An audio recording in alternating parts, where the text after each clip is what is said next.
Olá pessoal, hoje nós vamos falar aqui no programa Saúde em Seu Lar sobre o órgão mais importante do nosso corpo. Nós vamos falar sobre o coração, exatamente. O que é afinal o coração? O coração é um músculo que faz com que o sangue seja mandado para todo o nosso organismo.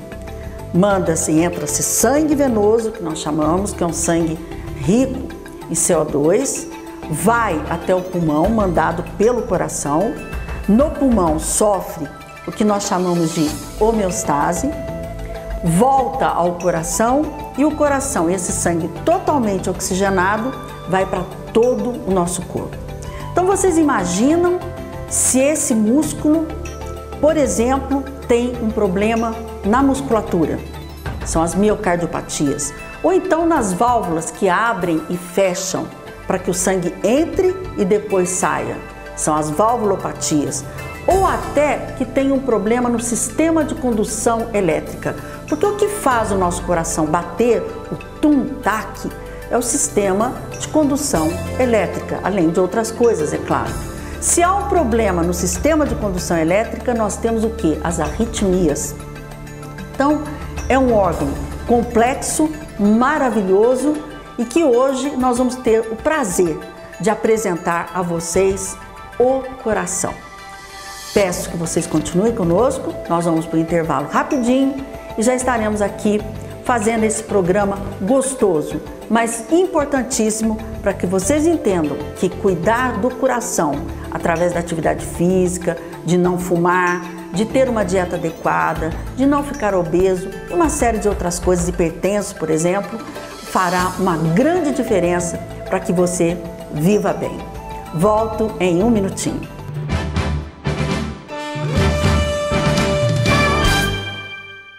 Estamos aqui de volta no programa Saúde em Seu Lar, mais uma vez aqui recebendo meu grande amigo, esse grande médico, exemplo, né, de ética, de técnica, de humanidade, de ser humano, meu amigo Dr. Zé Tasca, né?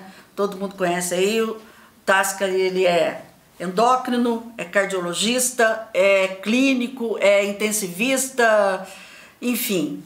Vocês já conhecem bem o Dr. Tasca, ele coordena as duas UTIs aqui de Poços de Caldas, a Santa Casa do Hospital do Coração, que é o Hospital Santa Lúcia, e há muitos anos, inclusive, né? E é um grande amigo que eu tenho, um profissional que realmente modificou em Poços de Caldas o atendimento, a questão da urgência e emergência, enfim, é um grande profissional. Tasca, mais uma vez, obrigada, viu? Eu que agradeço, Regina. Em primeiro lugar, quero desejar a todos com muita saúde, principalmente, né? Muita mudança que nós estamos precisando. Isso. Em todos os setores, os segmentos, e deve ser um ano melhor do que nós passamos, né, Regina? Se Deus quiser, tá? É um prazer estar aqui com você. Não sei se eu estou à altura de responder todos os questionamentos que você vai me fazer, mas a boa vontade é imensa. Olha, gente, é o Tasca, essa é a simplicidade do Tasca, é óbvio, né? Hoje nós escolhemos esse tema, o coração, né? Coração, esse órgão aí, que é importantíssimo, né? Todos são importantes, mas o coração, quando para, a coisa complica bastante, né? O Tasca, eu estou fazendo esse programa Coração porque nós vamos dar um presente para as pessoas. Nós vamos fazer e mostrar uma cirurgia cardíaca lá no Hospital do Coração, com o Dr. Maurício, estamos combinando com ele, né? Para mostrar já mostramos há 10 anos atrás, agora nós vamos mostrar de novo como é que é uma cirurgia cardíaca. Aí eu achei interessante falar sobre o coração, né? Hoje é um dia especial para mim, né? É um dia especial, por quê? Por que é um dia especial? Eu tenho 11 meses de cirurgia cardíaca feita em Poços de Caldas. Olha, gente, o Tasca passou aí por uma experiência, nós estávamos aqui conversando antes de começarmos o programa, uma experiência há 11 meses atrás, olha que coincidência, né? E a gente vai falar justamente do coração. Mas, graças a Deus, né, nós temos aqui uma estrutura fantástica, né, Tasca? Muito boa, muito. Que você pode falar até melhor que eu, que você está lá dentro, mas a gente tem muito orgulho desse serviço cardíaco, né, de cirurgia de intervenção cardíaca aqui em Poços de Caldas. Um belo serviço, né? Foi construído ao longo do tempo e hoje tem um lugar especial, inclusive na estrutura do Estado, né? Sim. Importantíssimo. Eu acho que eu falo que nós ganhamos assim um presente de Deus quando esse serviço foi instituído em Poços de Caldas, né? Eu que o diga, né, Regina? Nossa, você que o diga. Então, Tasca, nós vamos falar aqui de coração, Tasca, e você fez uma cirurgia cardíaca há 11 meses atrás exatamente, né? E você tinha qual problema? Eu tinha um problema na válvula, desde criança, né? Certo. Por febre reumática? Foi, febre reumática, uns 11, 12 anos. E sempre fui bem orientado nesse setor, tudo, não havia problema e inclusive a ideia dos médicos que me cuidavam é que dificilmente eu teria problema com essa válvula. Certo. Só que algumas coisas foram aparecendo e que quando eu fui fazer o cateterismo para trocar a válvula, tinha uma coronária principal, estava com mais de 90% obstruída, sem que eu tivesse dor. Olha, gente, olha essa história, Não adianta, eu sempre acredito assim, quando chega a nossa hora, chega a nossa hora. Eu tenho esse pensamento, né? Ele foi fazer um cateterismo para ver a válvula. E aí achou o quê? Uma coronária entupida, vamos dizer assim. A principal coronária do coração obstruída. Estava quase totalmente obstruída. Sem dor, sem nada. Realmente é uma coisa muito complicada. Quer dizer, por isso que muitas pessoas às vezes vão a óbito, né, Tasca? Sem sentir nada, tem um infarto fulminante. Né? Eu digo que eu tive muita sorte, né? Porque na realidade eu não conseguiria chegar no hospital da onde eu moro se eu tivesse um problema. Que coisa. Porque não daria tempo, né? Então, mas eu estava sempre muito bem medicado, muito bem controlado. Mas não para coronariopatia. Mas não para isso, né? Apesar que eu tive um pai que teve um infarto com 75 anos, né? Eu aos 73 eu tive esse problema, né? E tratando ao longo do tempo, né? Muito bem controlado. Certo. Mas isso aí faz parte do jogo, né? Jogo da vida, né? Jogo da vida, né?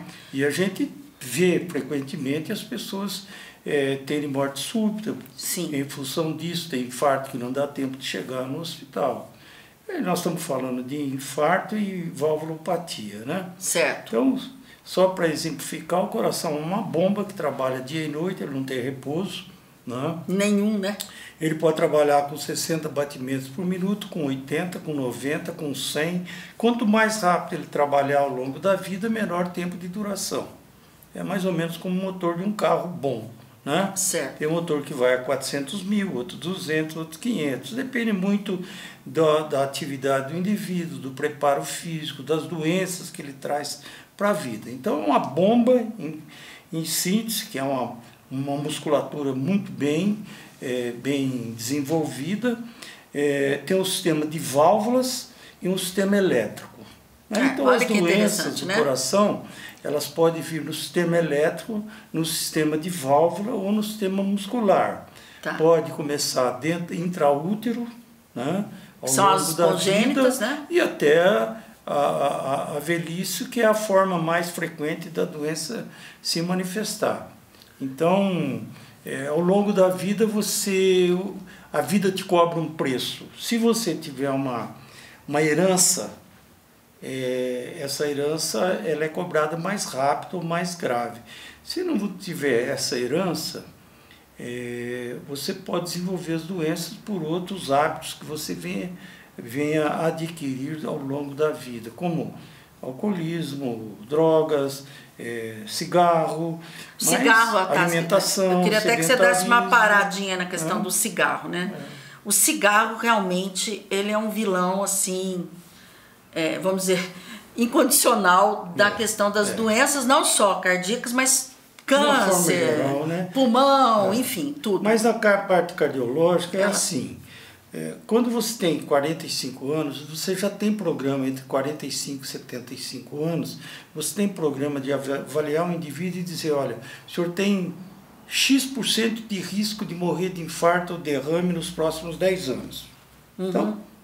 Então vem as doenças, hipertensão, diabetes, dislipidemia, que é aumento do colesterol, sedentarismo, alimentação, ingestão de bebida alcoólica, obesidade. Você vê uma série de tijolos que são colocados no muro, que corresponde à sua vida. Quanto mais problema, mais rápido a chance das coisas virem.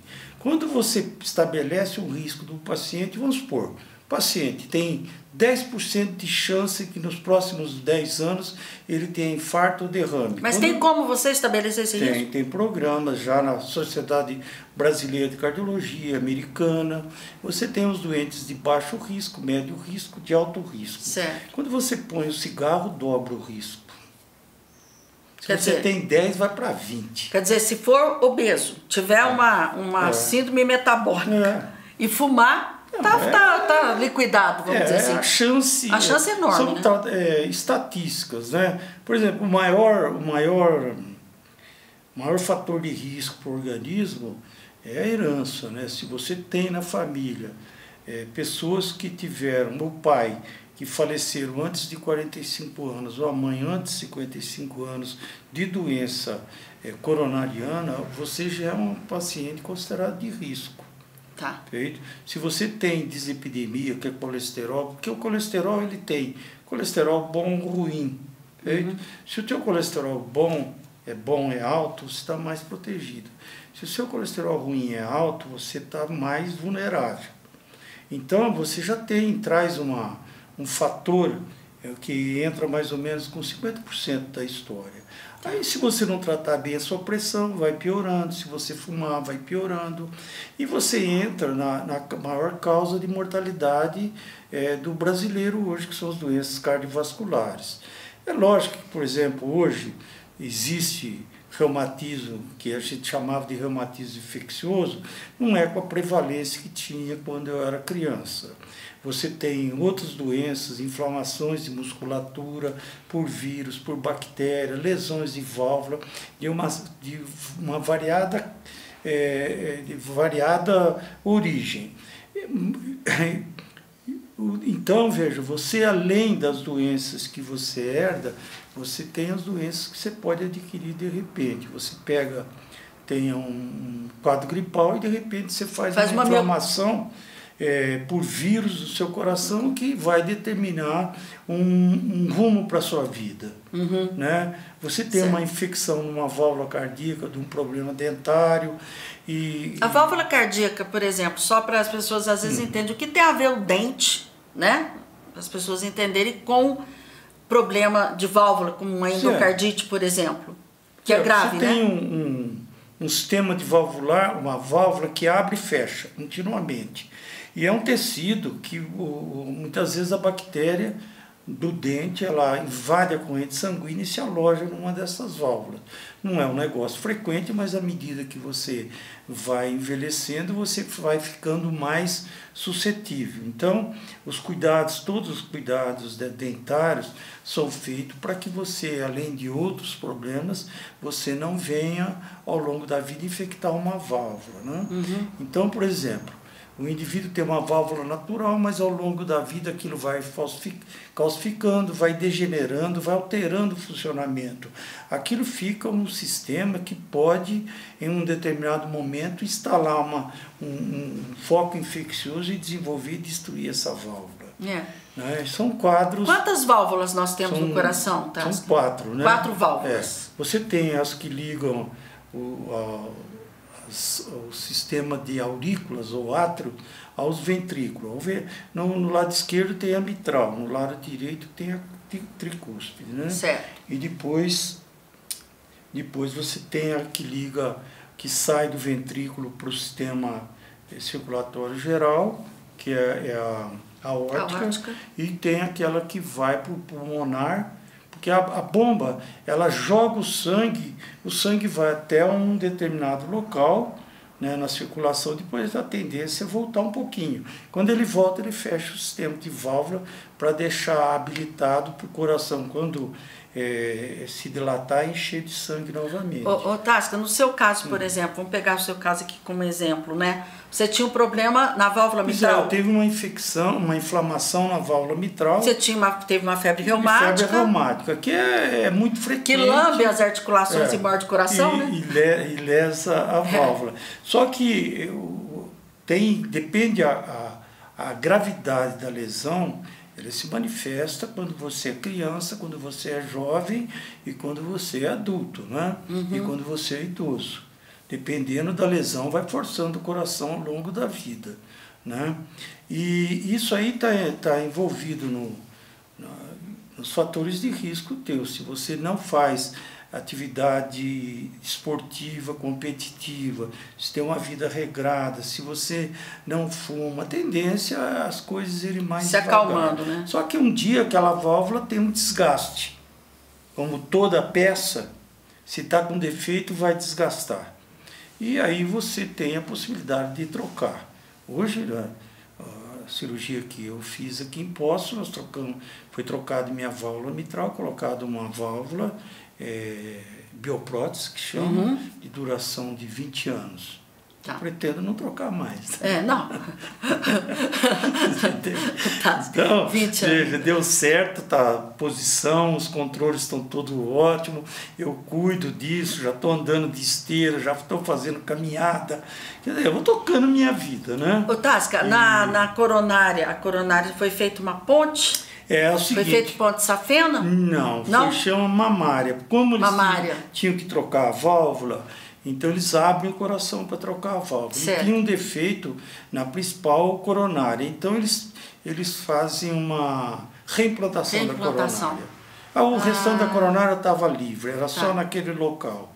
Então eles reimplantam, e é uma cirurgia, das cirurgias de revascularização, é uma das cirurgias com os melhores resultados possíveis. Quer dizer, que não teve que tirar a tua safena e nem a mamária, então? Não, a mamária só serviu de fluxo para...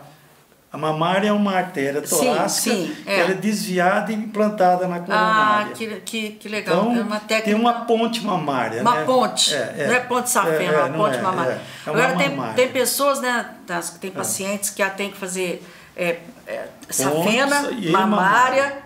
E até outra. Radial, exatamente. Radial. Mas aí é uma coisa... Porque a artéria, ela tem um fluxo melhor e ela tem um resultado melhor. É lógico, quando você implanta uma safena, ela vai se arterializando com o fluxo, com as pressões. Mas ela tem assim uma resistência melhor que a mamária. A mamária dificilmente ela obstrui novamente. As safenas têm mais ou menos um X% de reobstrução, vamos dizer assim.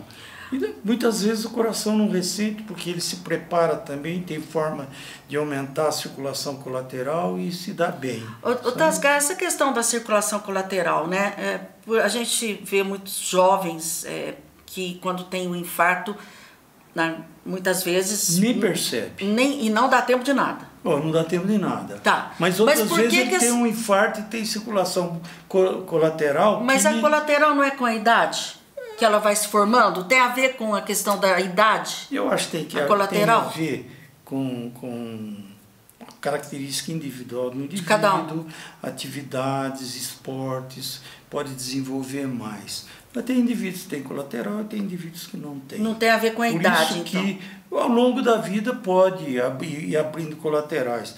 Mas por isso que o jovem é muito mais grave os infartos. Isso. Não dá tempo, né? Isso. Esses casos, por exemplo, que a gente às vezes vê em noticiários aí, jogando futebol, morte súbita, então, normalmente por isto ou não? A morte súbita pode ser um problema na estrutura elétrica do coração, na rede elétrica do coração. Nós vamos falar daqui a pouquinho. Eu te falei que você tem um sistema muscular, né? Um sistema valvular e um sistema elétrico. O sistema elétrico ele pode dar pane em qualquer fase da vida. E não é porque você é um indivíduo condicionado, faz atividade física, você não pode ter um pane elétrico. Pode ter. Pane elétrico. Geralmente os panes elétricos eles estão relacionados com o fluxo de sangue no sistema elétrico. No sistema elétrico. Se dá um pane no fluxo de sangue, por isquemia, por utilização de droga, o infarto também, embora também ele pode de outra forma. Pode ocasionar problemas sistema, vamos dizer, de condução elétrica do coração? Pode, e tem algumas alterações que são reversíveis, outras são irreversíveis, tem que implantar marca-passo, feito, e pode dar pane elétrico, transformando aquela musculatura tranquila, tudo, num foco de arritmia. De irregularidade no batimento, e irregularidades essas que podem ser das mais simples às fatais. As fatais. Tasca, nós vamos ter que ir para o intervalinho aqui rapidinho e voltamos aqui, aí nós vamos falar especificamente, né, de quais as doenças que pode dar no músculo, na válvula e no sistema elétrico. Espero que vocês estejam gostando, né? Prestem bem atenção, porque quando nós estivermos mostrando lá a cirurgia cardíaca, nós vamos poder alguma estrutura do coração. Vocês vão ver que é um músculo, vocês vão poder entender melhor quando o Dr. Maurício estiver lá explicando lá a cirurgia cardíaca, não é isso? Não saia daí que eu volto em um minutinho aqui com o Dr. Tasca.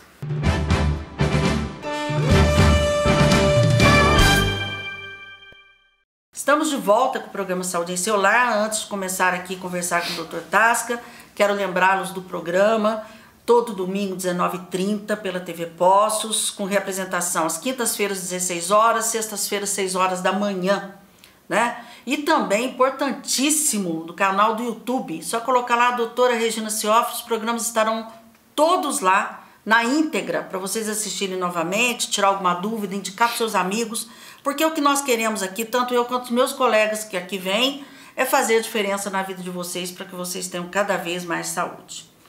Tasca, vamos falar no músculo do coração. Então, o coração é um músculo, ele é um músculo.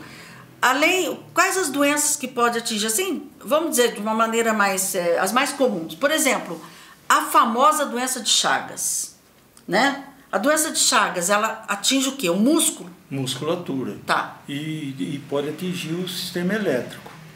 Porque essa musculatura, ela fica tão vulnerável, ela fica tão alterada, que ela pode desencadear focos de arritmia pelo sistema elétrico. Ela fica flácida ou fica endurecida? Ao longo do tempo, flácida. Ela vai fazendo... Ela perde a antigamente chamava coração de boi. Coração de boi, exatamente. Vai dilatando, né? Então ela vai com a dilatação e com os foco da doença, vai havendo transformações na musculatura, no sistema muitas vezes valvular, porque é uma dilatação, dilata, e no sistema elétrico do coração. Então, a característica da doença de Chagas são alterações dos batimentos cardíacos, arritmias que vão desde as mais tranquilas de se tratar até as gravíssimas, que você tem que implantar marca-passo ou um outro dispositivo implantável que chama desfibrilador, que significa o seguinte: quando tem arritmias, se elas são fatais ou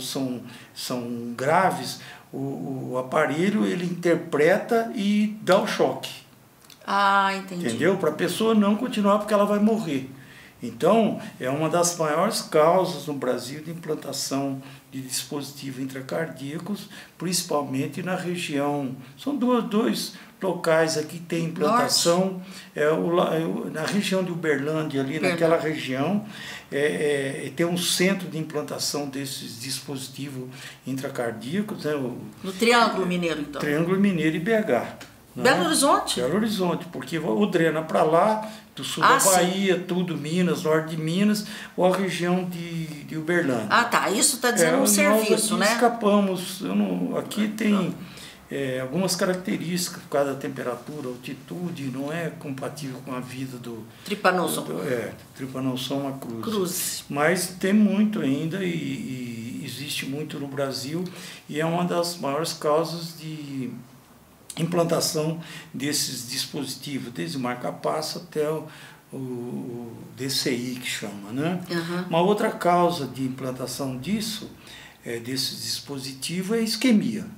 Você tem regiões do coração que tem uma dificuldade de oxigenação na musculatura, então fica muito vulnerável a focos de arrítmico. São zonas arritmogênicas, né, que a gente chama. Tá. E isso pode muitas vezes ser controlado com medicação, outras vezes não, tem que fazer esses implantes. Me explica uma coisa, a questão quando há uma morte por uma falta de circulação, de oxigenação em determinada área do coração por uma obstrução da coronária. Essa área, ela não volta mais? Depende, se for isquêmica, volta. Não, se houver uma morte, se for por uma exemplo. obstrução, aí forma uma cicatriz. Isso. Dessa cicatriz, que é a morte daquela região do coração que não foi irrigada corretamente por obstrução da artéria. Ela pode recuperar uma parte, porque tem uma parte que se torna uma cicatriz. Tem uma parte do lado, é uma região central, que é a cicatrização, está morta. A outra região é uma região que vai se recuperar ao longo do tempo. Feito? Tipo, fica mais vicariante, vamos dizer assim? Tem a ver, não? Você imagina que você corta a sua perna. Sim. E você é uma desportista. O que vai acontecer com a sua perna? Você vai ter que ficar em repouso para que haja uma cicatrização. Quanto tempo demora essa cicatrização? Provavelmente acima de 30 dias. Feito? E até lá vai ser permitido que você caminhe, que você não faça competições, que você não faça atividades que esforce. O coração funciona mais ou menos o seguinte: quando você tem uma região do coração que não é irrigada, aquela região morre. Então você tem que permitir, através do repouso, da medicação, que exista uma cicatrização da musculatura. Tem uma região que foi afetada, que é uma região isquêmica, e depois mais afastada tem uma região de penumbra. Assim. Então a região de penumbra vai voltando ao normal, a isquêmica pode voltar ao normal, pode não voltar. E a região de cicatriz. Que não volta mais. A região isquêmica e a região de cicatriz são regiões que podem desencadear processos elétricos, tempestades elétricas do coração, com do tipo mais variado possível até morte súbita. Que coisa, então. Feito? Então a cicatriz não volta mais. Aquilo fica como, dependendo do tamanho da cicatriz, é o tamanho do problema que você vai ter ao longo da vida. Se for uma cicatriz pequena, você consegue disfarçar esteticamente e compensar. Vamos lá, voltar para a perna. Você fala, bom, eu tenho uma cicatriz aqui que eu só passar uma base ali, está tudo bem. Mas se a cicatriz for muito grande, ela vai dar uma repercussão maior, inclusive na função da perna. A musculatura do coração é uma musculatura que não pode repousar. Porque você não pode parar o coração. Ela tem que recuperar funcionando. Então o que você precisa? Ao longo das semanas ter um repouso para permitir que esse coração trabalhe num ritmo menor possível. E dá tempo de as coisas se recuperando. Okay? Depois você entra numa reprogramação de atividade física. Ou se você não recuperar, você vai desenvolver uma doença da musculatura. A musculatura vai dilatar e você vai ter um processo de dilatação do coração, daquela região, que chama insuficiência cardíaca. Isso que eu ia te perguntar. Que pode ser de uma coisa bem branda até uma coisa muito grave. O que é a insuficiência cardíaca causa, Tasca? Para a gente falar um pouquinho da insuficiência cardíaca. A insuficiência cardíaca é uma falta de capacidade do coração de jogar o sangue na necessidade que o organismo precisa. Então ele se torna insuficiente para aquelas necessidades. Então vamos lá. Você pode entrar em insuficiência cardíaca porque o teu ritmo cardíaco ele é muito rápido. Você tem uma doença que você não percebeu e teu coração começa a funcionar com 130, 140. Hipertireoidismo, por exemplo. Então, está aí uma doença que pode, ao longo do tempo, desencadear uma doença na musculatura, um cansaço precoce da musculatura. Isso é um tipo de doença. Você pode ter uma má irrigação naquela região do coração, que tem que trabalhar bombando o teu sangue. Esse sangue vai transportar oxigênio para ser consumido pelas células do organismo. E ele tem um cansaço que vai ao longo do tempo desenvolvendo. Você pode ter doenças relacionadas a doença de Chagas, relacionada a viroses, uma série de comprometimento por vírus, bactérias e fungos. Agora, a insuficiência cardíaca ela pode ser causada por uma doença no músculo, por uma doença na válvula, por uma doenças na condução.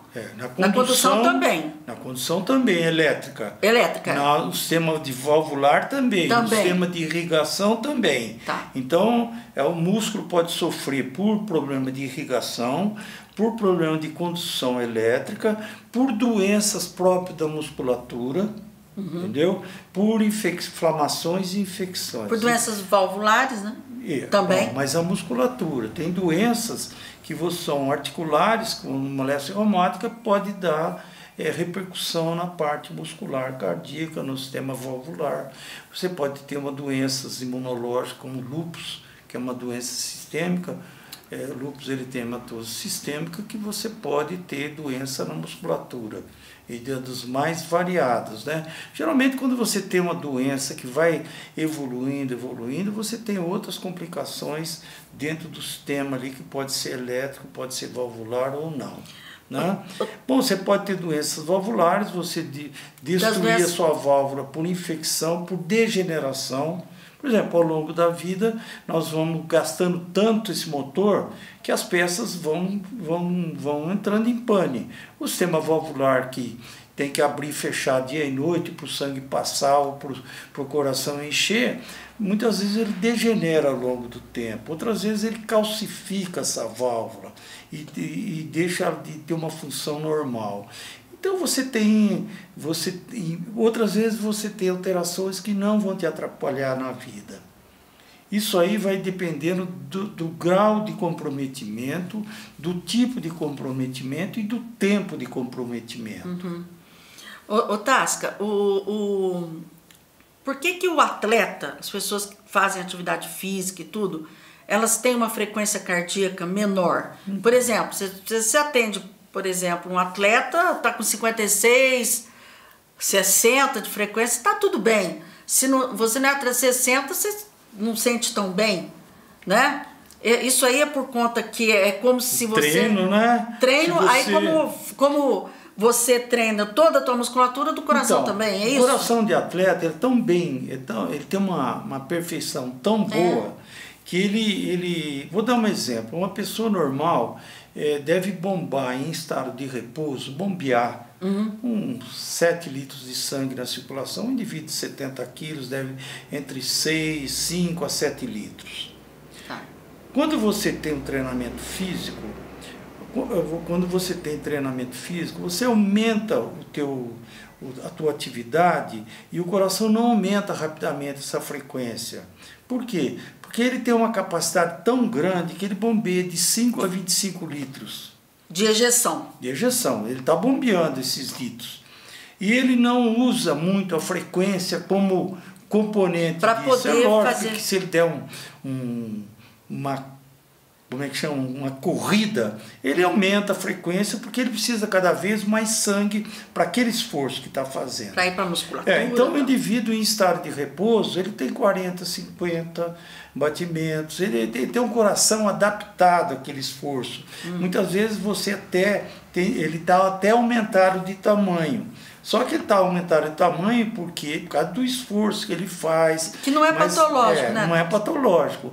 Agora, quando você não tem condicionamento físico, você aumenta esse volume de bombeamento às custas da frequência. Então, por exemplo, uma pergunta que eu tenho certeza que as pessoas... Quando eu faço uma atividade física, mas até que eu faça atividade física regular, até quando a gente pode falar assim, não, meu coração pode acelerar? Depende da idade. Depende da idade. Depende Por exemplo, da a idade é de 60 anos. 60 anos, você pega 220 menos 60. Feito, dá 160. 160. Até 160, ok. Aí 85% disso, você pode ir até 85% disso numa tranquilidade. Agora, para você chegar a 160, um atleta, ele tem que fazer muito esforço, porque ele sai de 40, ele não sai de 80. Tá, mas quem não é atleta, né? Quem não é atleta, você pode. Só que se você chegar num esforço máximo, você desmaia, você cai. Você tem cãibra. Tá. Você não, a musculatura não aguenta. Agora, à medida que você vai praticando atividade, você vai condicionando esse coração para responder com menos frequência e com mais volume de bomba. Por isso que é importantíssima a atividade física, né? É importantíssimo. É importantíssimo. Porque se o seu coração trabalha com 60 batimentos por minuto, e você tem uma chance de viver muito. Se ele trabalha com 80, o desgaste, você imagina, 60 batimentos por minuto, 24 horas tem 1.440 minutos. Você multiplica 60 por 1.440. Se ele trabalha com 80, você multiplica 80 por 1.440. Se ele trabalha com 100... 100 vezes 1.440. Aí não aguenta. Então ele sai de 70 mil batimentos a 120 mil batimentos, dependendo do basal dele. Se ele é um indivíduo estressado, que ele está sempre com o coração sem condicionamento, abusando, ele está sempre 110, 120, o desgaste é muito maior. Nós estamos falando só nesse... Porque você bate 60... Se o teu coração bate 60 vezes por minuto, ele tem um tempo de relaxamento. Ele relaxa, enche bem, a coronária recebe lá esquerda, ela se enche quando o coração dilata. A coronária direita, tanto quando o coração bate, quando ele está relaxando. Para receber. Então a coronária esquerda ela tem muito mais capacidade de relaxar, de fluir o sangue pela musculatura, porque tem mais tempo de relaxamento. À medida que vai ficando rápido, vai dificultando. Muitas vezes a pessoa chega a uma frequência cardíaca que ela não está preparada, ela desmaia, ela perde a consciência, ela cai de cansaço, ela pode ter uma arritmia, uma isquemia, um infarto e uma morte súbita. Por isso que é muito importante, né, Tasca, atividade física regular, né? Aí você como cardiologista, como clínico, como intensivista, enfim, tem uma experiência enorme. Quantas vezes seria o ideal por semana de fazer atividade física? Todo dia, né? Tá. Olha, você tem dois tipos, né? Você tem dois tipos de atividade todo física. Todo dia quanto tempo? Uma hora? Uns 40 minutos, né? Que seria o basal. Eles falam 3, 4 vezes por semana, todo dia. Quer dizer, o ideal é que você faça uma atividade física de 40 minutos todo dia. Tá. Feito? Bom, esse é o ideal. Né? É o ideal que você durma 8 horas todo dia. Todo dia. É ideal que você coma pouco. Quer dizer, todo dia. O que vai determinar a mudança aí é a sua herança e as suas comorbidades que a gente chama. Tá. Se você sabe que você tem um fator de risco, você tem que cuidar mais ainda. Cuidar mais ainda. Tasca, quanto tempo, quando você acha que uma vez por ano fazer os preventivos? Só queria completar uma coisa. Sim. Quando você faz atividade física, você está pensando o quê? Em preparar seu coração, ou você está querendo perder peso, ou você quer ser um atleta. É lógico que o condicionamento A maioria fala físico, que é para perder peso. Eu sinto isso. Mas 40 minutos você não perde peso. Todo dia? Não perde. Mas não perde. 40 minutos, esse é um assunto que a gente pode até desenvolver. Mas vamos supor, para o coração, você vai desestressando, porque depois de 40 minutos, você tem uma série de substâncias produzidas no organismo que te acalmam. Certo. Então, se diminui o nível de estresse. O que o estresse faz no organismo? Ele faz uma vasoconstrição, diminui o calibre das artérias, ele força o coração, ele aumenta a pressão, ele exige mais do coração. Quando você vai relaxando, você produz outros hormônios, vai facilitando o fluxo de sangue, vai diminuindo a pressão, vai baixando a frequência cardíaca. Então, para que você trabalhe para desestressar seu coração e o seu organismo, você deve fazer atividade física. Essa é a finalidade. Uma atividade física regular, tranquila. Se você quer perder peso, você deve ter um condicionamento físico maior. Tá. Porque exige que você faça muito mais atividade física. E se você quer ser um atleta de alto rendimento, você tem academias próprias para isso, para exigir do seu físico aquilo que ele pode te fornecer naquele momento da atividade. Agora já deu uma desanimada aqui, gente. Todo dia fazer atividade física, se você não perder peso, ai meu Jesus. Não perde, porque a perda de peso é outro assunto. Outro assunto, né? O estresse é uma reação que o indivíduo tem vamos voltar na história da humanidade, a uma situação de risco de vida. Ele se estressava, desencadeava uma torrente de adrenalina, noradrenalina, hormônio de crescimento, aquilo era uma coisa de guerra, né? É uma coisa de guerra, de lutar ou correr. Feito? Então você tinha uma descarga dessa que era uma reação de luta.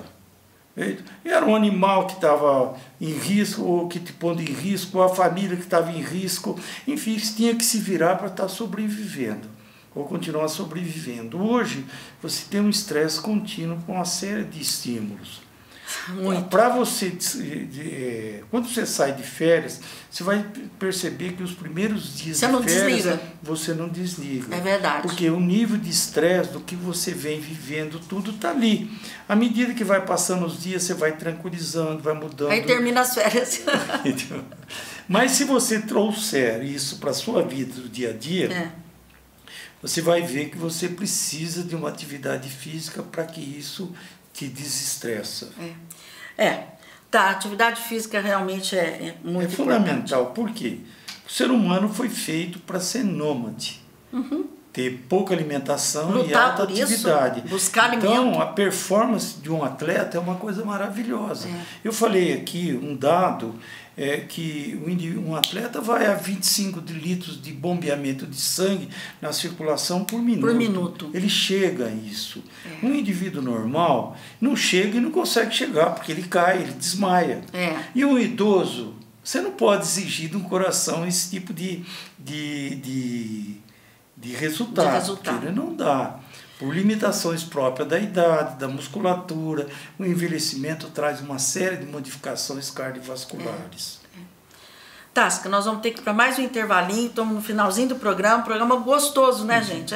Falando, mas eu acho que as pessoas devem estar pensando, meu Deus, o coração é tudo isso, pelo amor de Deus. E é isso aí, essa beleza, essa maravilha, né? Não saia que eu volto em um minutinho aqui com o Dr. Tasca e para encerrar aí o nosso programa de hoje. Volto já já.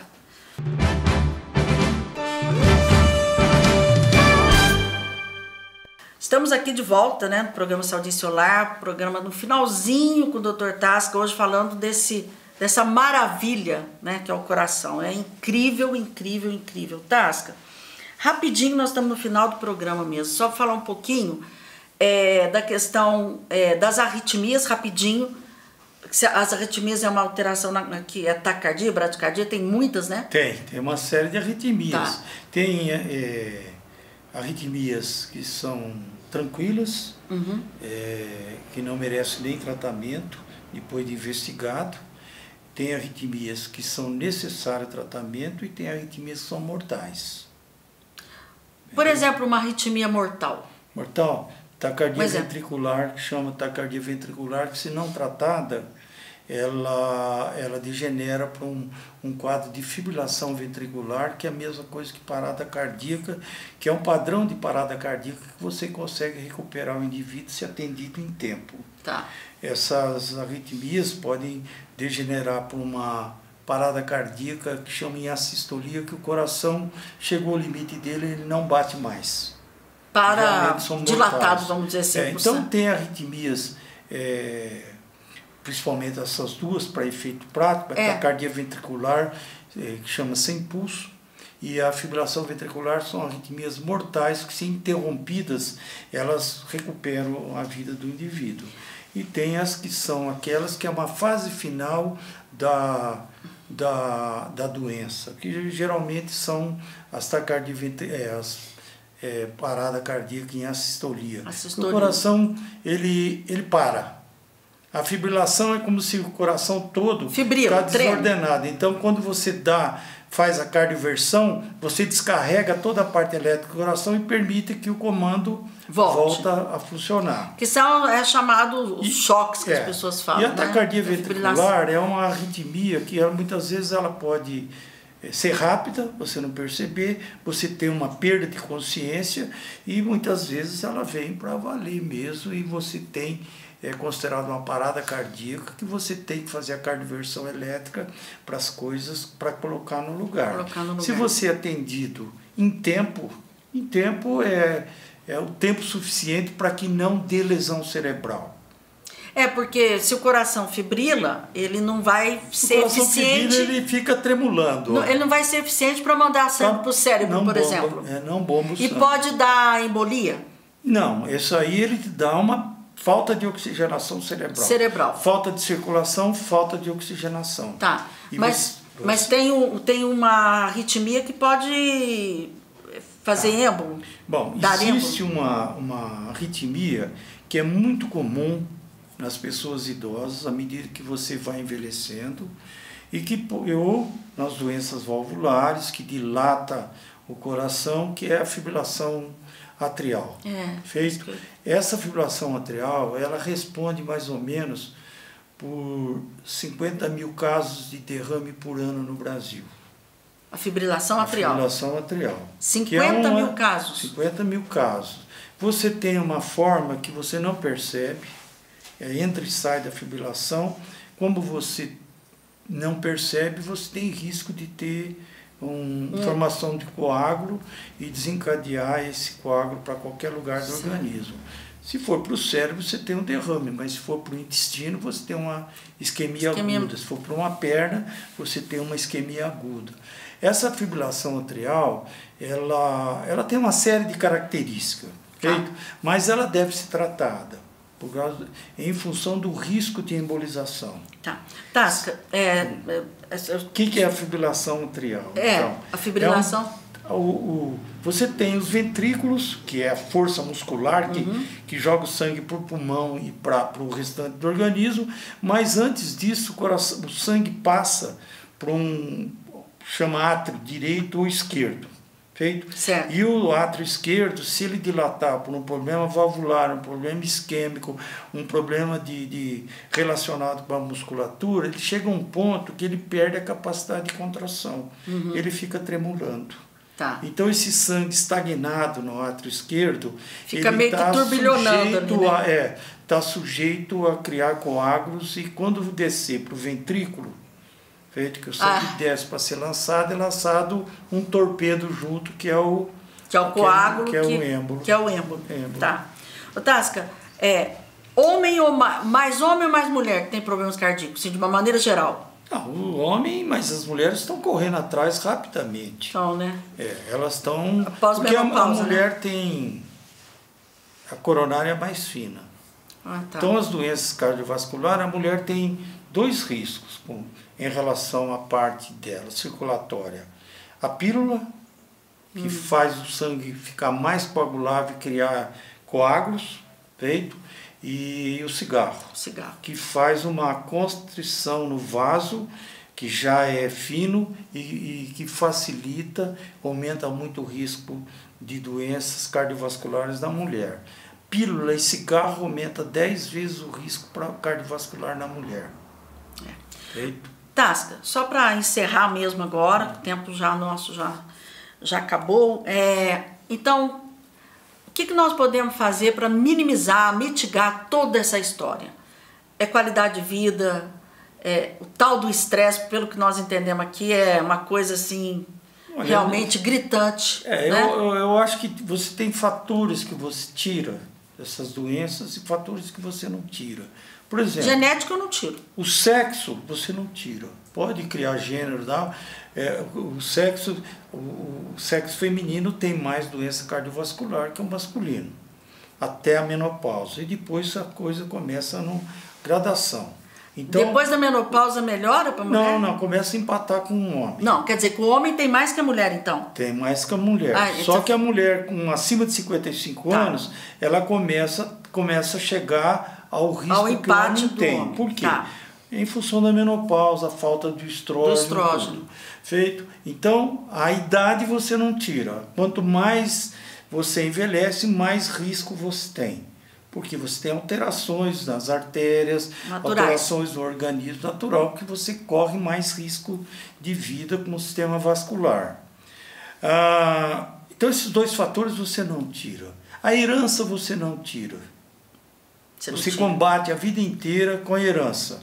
Feito? A hipertensão você trata. O diabetes você pode tratar. Evitar ficar obeso você pode. Colesterol você trata. O sedentarismo você trata. A alimentação você muda. E bebida você diminui. E o cigarro você joga na lata de lixo. E o estresse também joga na lata de lixo. Com atividade física, tudo, você se prepara melhor. Não significa, porque significa que tem pessoas geneticamente de personalidade A que são mais competitivas, são mais estressadas e têm mais risco cardiovascular. Bom, a gente fala que o cigarro é uma forma que você pode jogar na lata de lixo, e isso é um consenso. Você pode tirar o fator de risco da tua vida dizendo, eu não vou fumar. As estatísticas não mostram que isso é tão fácil. As estatísticas mostram que 40% conseguem se livrar do cigarro depois de um ano. E os outros restantes, a tendência é voltar. Então, veja, você tem fatores... que você mexe. Outros não. Quer dizer... que você controla, né? Você controla. E outros Agora, tem os fatores que você controla. Por exemplo, quando você se torna diabético, que está bem controladinho ao longo do tempo, não é um fator tão persistente para os riscos cardiovasculares como aquele que já levou de relaxo o tratamento, não deu bola para os controles, não estava preocupado com a doença. Então, você tem algumas características da doença. Um indivíduo que está bem controladinho da pressão, é lógico, o risco dele é maior, mas não é igual a um indivíduo que está cada vez mais com a pressão pior, fica mais difícil o controle. Então... Tasca. Bom, eu acho que nós ficaríamos a noite inteira falando aqui de coração, de doença. A gente misturou muito essa parte prática, porque mas se ficar só anatomia, só fisiologia do coração, eu fui tentando tornar o assunto menos duro. Menos duro. Tasca, olha, eu quero agradecer muito, viu, a sua presença. Parabéns aí pelo renascimento. Hoje o Tasca está fazendo 11 meses, viu, gente? É de verdade. Isso que vem, eu estou fazendo um ano. No mês que vem, nós vamos fazer a festinha de um ano. Mas é muito bom. Eu falo o seguinte, a gente tem uma vida estressada, né? É aquilo que você falou, não adianta falar que você vai trabalhar 8 horas, não adianta falar que você vai fazer exercício 4 vezes por semana, porque a vida, ela te programa as coisas completamente diferentes. Mas nós vivemos de escolha, né? Mas nós tivemos essa escolha e a gente sabia de antemão que a nossa vida era mas é maravilhosa, a medicina é maravilhosa, eu amo, né, Tasca? Você nem diga, né? Olha, eu quero agradecer, Tasca, mais uma vez, aí parabéns, que Deus continue te dando muita saúde, tá? Que você possa continuar ajudando muitas pessoas, curando muitas pessoas, né? E trazendo informações tão importantes, vivendo para sua família, vivendo feliz, né? Se Deus quiser, viu? Se Deus quiser. A vocês eu quero agradecer, né? Agradecer também aqui, novamente, desejar um ano maravilhoso para todos nós, né? Para vocês, com muita saúde, menos estresse, cuidar mais da saúde, da vida. Eu sempre digo, se amar. Se amar, porque ninguém nos ama mais do que nós temos que nos amar, de verdade. De verdade. Eu penso assim, se você se amar, você vai ser feliz, ficar bem e poder transmitir esse amor a todas as pessoas que convivem com você, sua família, seus amigos, seus filhos, todo mundo.